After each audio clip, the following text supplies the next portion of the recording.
तो दोस्तों मैं विवेक मिश्रा स्वागत करता हूं आपका एक बार फिर से अपने यूट्यूब चैनल पेपरलेस नॉलेज में।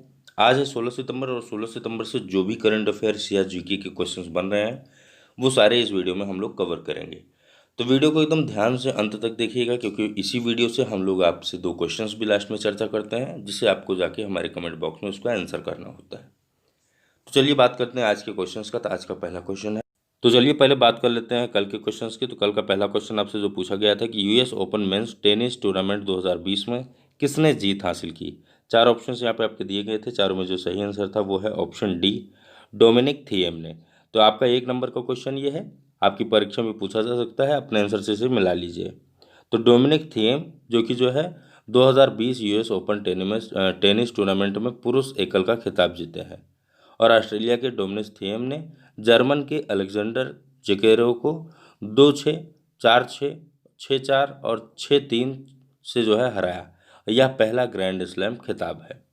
दूसरा क्वेश्चन यहाँ पे आपसे पूछा गया था कि US Open women's tennis tournament 2020 का खिताब किस खिलाड़ी को मिला। तो यहाँ पे मेंस का पूछा गया है, यहाँ पे वुमेन्स का पूछा गया है। तो वुमेन्स में जापान की नाओमी ओसाका ने बेलारूस की विक्टोरिया अजारेंका को हराया, और उनका तीसरा ग्रैंड स्लैम खिताब है ये। अब वह तीसरे स्थान पर विश्व रैंकिंग में पहुंच चुकी हैं, और पुरुष एकल का खिताब मैट पाविक और ब्रून सेरेश को मिला है। यहीं पे आपको बता दें कि महिला युगल का खिताब लौरा सेरेमुंडा और बेरा जोनारेवा को मिला है। ठीक है, तो दोनों क्वेश्चंस आपके 1-1 नंबर के क्वेश्चन हैं, जो कि आपकी परीक्षा में पूछे जा सकते हैं। इसे अपनी डायरी में नोट करते हुए हम बढ़ते हैं आगे क्वेश्चन पे। तो अगला क्वेश्चन है हमारा, कालीन निर्यात संवर्धन परिषद मतलब कि सीईपीसी किस केंद्रीय मंत्रालय के तहत कार्य करती है। यहाँ पे 4 मंत्रालय के नाम दिए गए हैं, इनमें जो सही आंसर है वो है ऑप्शन डी, कपड़ा मंत्रालय। तो आपको बता दें कि कालीन निर्यात संवर्धन परिषद मतलब कि सीईपी की स्थापना 1982 में कपड़ा मंत्रालय द्वारा भारत से कालीन और अन्य संबंध उत्पादों के निर्यात को बढ़ावा देने के लिए की गई थी। कब की गई थी? 1982, ये आप नोट कर लीजिएगा। ठीक है, और किसके द्वारा की गई थी? कपड़ा मंत्रालय के द्वारा की गई थी। आपको बता दें कि अभी हाल ही में सीईपी खबरों में था, क्योंकि संगठन में 3 दिवसीय वर्चुअल क्रेता विक्रेता बैठक की घोषणा की गई है, और यह कार्यक्रम ऑस्ट्रेलिया और आसपास के देशों पर ध्यान केंद्रित होगा। इसके तहत आपको बता दें कि यह ध्यान क्यों केंद्रित होगा, क्योंकि भारत उन देशों के लिए हस्तनिर्मित कालीनों का सबसे बड़ा निर्यातक है। ठीक है, नेक्स्ट क्वेश्चन पे चलेंगे। नेक्स्ट क्वेश्चन है हमारा, विश्व बैंक में कार्यकारी निदेशक के पद पर किसे नियुक्त किया गया है। यहाँ पे 4 ऑप्शंस दिए गए हैं, चारों में जो सही आंसर है वो है ऑप्शन बी, राजेश खुल्लर। तो आपको बता दें कि राजेश खुल्लर जो कि 1988 बैच के आईएएस अधिकारी हैं, वो जो है वाशिंगटन डीसी स्थित विश्व बैंक का कार्यकारी निदेशक के पद पर नियुक्त किए गए हैं। आपको बता दें कि मंत्रिमंडल की नियुक्ति समिति ने राजेश खुल्लर को पदभार ग्रहण करने की जो तारीख से 3 साल के कार्यकाल या उनके पद से मुक्त होने की तारीख 23 अगस्त 2023 तक की मंजूरी दी है। जो उनकी मुक्त होने की तारीख है, मतलब कि वो जो इससे रिटायर होंगे वो 23 अगस्त 2023 तक होंगे या 3 साल बाद होंगे। ठीक है, आपको बता दें कि खुल्लर वर्तमान में मुख्यमंत्री मनोहर लाल खट्टर के प्रधान सचिव के रूप में तैनात हैं, और यह नवंबर के पहले सप्ताह में विश्व बैंक में शामिल होंगे। वहीं आपको बता दें कि खुल्लर कार्यकारी निदेशक के तौर पर विश्व बैंक में भारत, बांग्लादेश, भूटान और श्रीलंका का प्रतिनिधित्व करेंगे। किसका किसका? भारत के साथ साथ ये बांग्लादेश, भूटान और श्रीलंका का प्रतिनिधित्व करेंगे। और विश्व बैंक समूह में 25 कार्यकारी निदेशक शामिल हैं, जो प्रत्येक देश या देशों के निर्वाचन क्षेत्र का प्रतिनिधित्व करते हैं, या तो पद पर नियुक्त किए जाते हैं अथवा चुने जाते हैं। ठीक है, इसके बारे में हम लोग थोड़ा सा जान लेते हैं। जैसे आपसे कुछ क्वेश्चंस और भी पूछा जा सकता है कि विश्व बैंक संबंधित हम बात कर रहे हैं, तो विश्व बैंक के अध्यक्ष कौन है? डेविड मलपास हैं। कौन है? David Malpass. और विश्व बैंक का मुख्यालय कहाँ है? अमेरिका मतलब संयुक्त राज्य अमेरिका में है। कहाँ पे? वाशिंगटन डीसी में स्थित है। और विश्व बैंक की स्थापना कब हुई? तो इसकी स्थापना जुलाई 1944 में हुई थी। ये सारे क्वेश्चंस आप नोट कर लीजिएगा, आपके 1 नंबर के तौर पे ये आपसे पूछे जा सकते हैं। नेक्स्ट क्वेश्चन पे चलेंगे। नेक्स्ट क्वेश्चन हमारा, शिंजो आबे की जगह जापान में प्रधानमंत्री के पद पर किसे नियुक्त किया गया है? यहाँ पे चार ऑप्शंस दिए गए हैं, चारों में जो सही आंसर है वो है ऑप्शन सी, योशिहिदे सुगा। तो आपको बता दें कि जापान के जो मुख्य कैबिनेट सचिव हैं योशिहिदे सुगा, उनको देश की सत्तारूढ़ पार्टी लिबरल डेमोक्रेटिक पार्टी के नए प्रमुख और जापान के प्रधानमंत्री पद के लिए चुना गया है। इनकी उम्र जो है वो 71 वर्ष है और ये अपनी जो पदभार संभालेंगे वो आज से संभालेंगे, यानी कि 16 सितंबर से ये अपने कार्यालय का पदभार ग्रहण करेंगे। आपको बता दें कि इनको जो चुनाव जो हुआ था उसमें जो है 534 में से 377 वोट मिले थे। बात की गई है जापान की, तो जापान के बारे में बता दें आपको, जापान की राजधानी टोक्यो है और यहाँ की मुद्रा येन है। क्या है? येन। नेक्स्ट क्वेश्चन पे चलेंगे। नेक्स्ट क्वेश्चन है हमारा, कौन सा देश चीन को माध्य बना संयुक्त राष्ट्र के ईसीओ एसओसी निकाय का सदस्य? यहाँ पे चार देशों के नाम दिए गए हैं, इनमें जो चार देशों में जो सही आंसर है वो है ऑप्शन बी, भारत। आपको बता दें कि भारत को आर्थिक और सामाजिक परिषद मतलब कि इकोनॉमिकल एंड सोशल काउंसिल इकोसॉस के महिलाओं की स्थिति पर काम करने वाले निकाय United nation commission on state of women का सदस्य चुना गया है। किसका सदस्य चुना गया है? United nation commission on state of women का सदस्य चुना गया है। और आपको बता दें कि भारत 4 साल यानी कि 2021 से 2025 तक महिलाओं की स्थिति पर काम करने वाले संयुक्त राष्ट्र के आयोग का सदस्य होगा।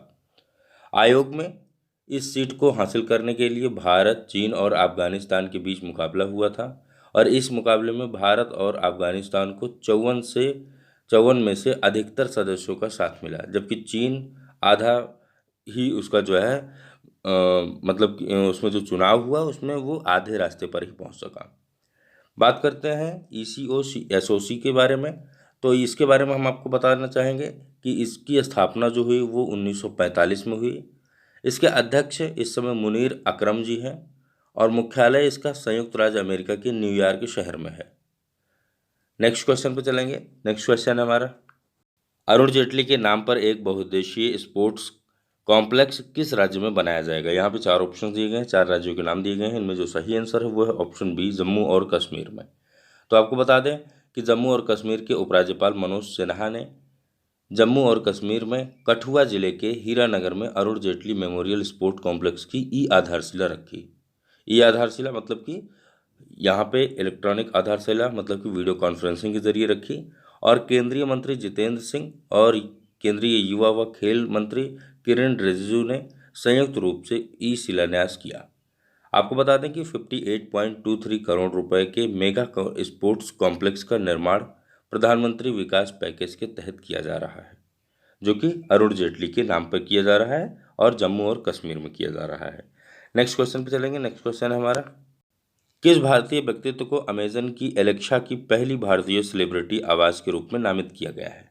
चार ऑप्शंस यहाँ भी दिए गए हैं, चारों में जो सही आंसर है वो है ऑप्शन सी, अमिताभ बच्चन। तो आपको बता दें कि अमेजन इंडिया ने अभी हाल ही में पुष्टि की है कि बॉलीवुड के महानायक अमिताभ बच्चन पहले भारतीय सेलिब्रिटी बन जाएंगे जिनकी आवाज़ एलेक्सा वॉइस असिस्टेंट पर होगी। कंपनी अमिताभ बच्चन की आवाज़ को एक पेड अपग्रेड के रूप में जोड़ेगी और इसे एलेक्सा स्किल्स इंटरफेस के माध्यम से जोड़ा जाएगा। ग्राहकों को आकर्षित करने के लिए एक हिस्से के रूप में उनकी आवाज़ का उपयोग मौसम, चुटकुले और नोटिफिकेशन में किया जाएगा। तो किसकी आवाज़? अमिताभ बच्चन की। नेक्स्ट क्वेश्चन पे चलेंगे। नेक्स्ट क्वेश्चन है हमारा, वेनिस फिल्म फेस्टिवल 2020 में सर्वश्रेष्ठ पटकथा का पुरस्कार किसने जीता है? यहाँ पे सर्वश्रेष्ठ पटकथा की बात की जा रही है। चार ऑप्शन दिए गए हैं, चारों में जो सही आंसर है वो है ऑप्शन डी, दिचेले।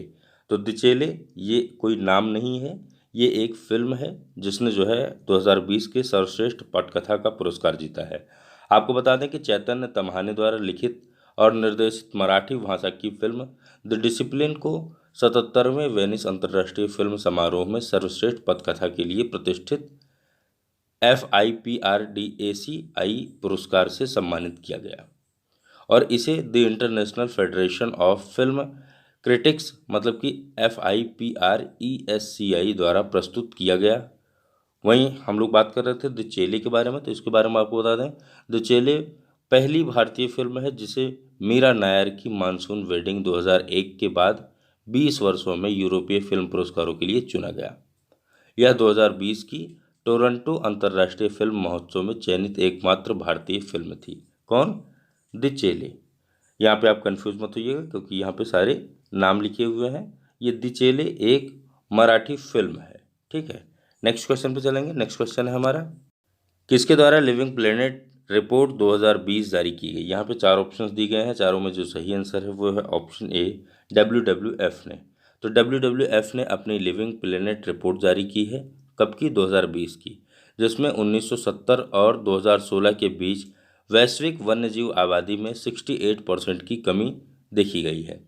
आपको बता दें कि पृथ्वी के 75% बर्फ मुक्त भूमि की सतह को पहले से ही आर्द्र भूमि के 85% नुकसान के साथ कृषि प्रणालियों में प्राचीन निवास स्थान के रूप में बदल दिया गया है।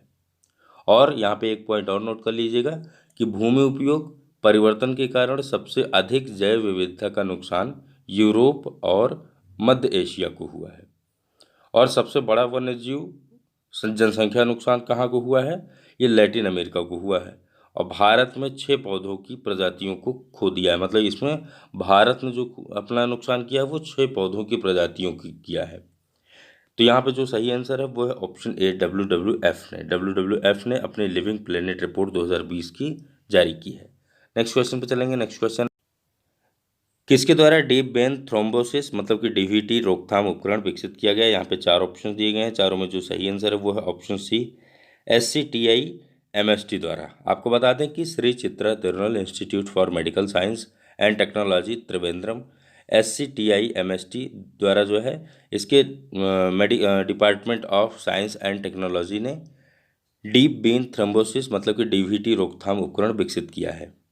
DVT के बारे में अगर आपको बताएं तो यह एक गंभीर स्थिति है जब तब होती है जब मानव शरीर के अंदर स्थित सिरा में रक्त का थक्का बन जाता है।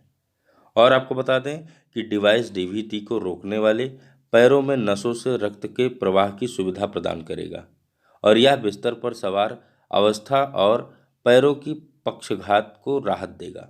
इसकी लागत जो होगी वो 1 लाख रुपए होगी। तो यहाँ पे जो सही आंसर है वो है आपका ऑप्शन सी। नेक्स्ट क्वेश्चन पे चलेंगे। नेक्स्ट क्वेश्चन है हमारा, विश्व ओजोन दिवस किस दिन मनाया जाता है? चार ऑप्शंस दिए गए हैं यहाँ पे, चारों में जो सही आंसर है वो है ऑप्शन सी, 16 सितंबर। तो 16 सितंबर को तो मनाया जाता है, लेकिन ये कब से मनाया जा रहा है आपको ये बता दें कि 19 दिसंबर 1994 को संयुक्त राष्ट्र महासभा ने इसे जो है 16 सितंबर को ओजोन परत के संरक्षण के लिए अंतर्राष्ट्रीय दिवस घोषित कर दिया था और तब से हम इसको मना रहे हैं।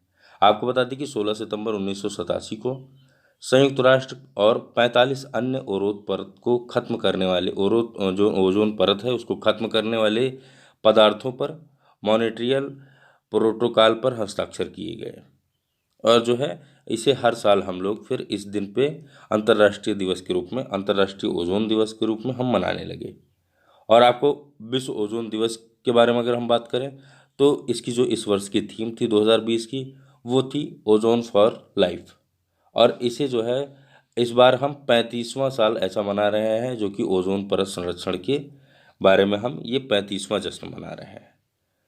और अगर ओजोन परत के बारे में हम लोग आपको बताएं तो ओजोन परत वायुमंडल का एक टुकड़ा है जिसमें ओजोन सांद्रता है और ओजोन एक गैस है जो कि 3 ऑक्सीजन परमाणुओं से मिलकर बना है। इसे हम O3 से व्यक्त करते हैं। नेक्स्ट क्वेश्चन पे चलेंगे। नेक्स्ट क्वेश्चन में बात करेंगे आज के क्वेश्चंस का, तो चलते हैं आज के क्वेश्चन पे।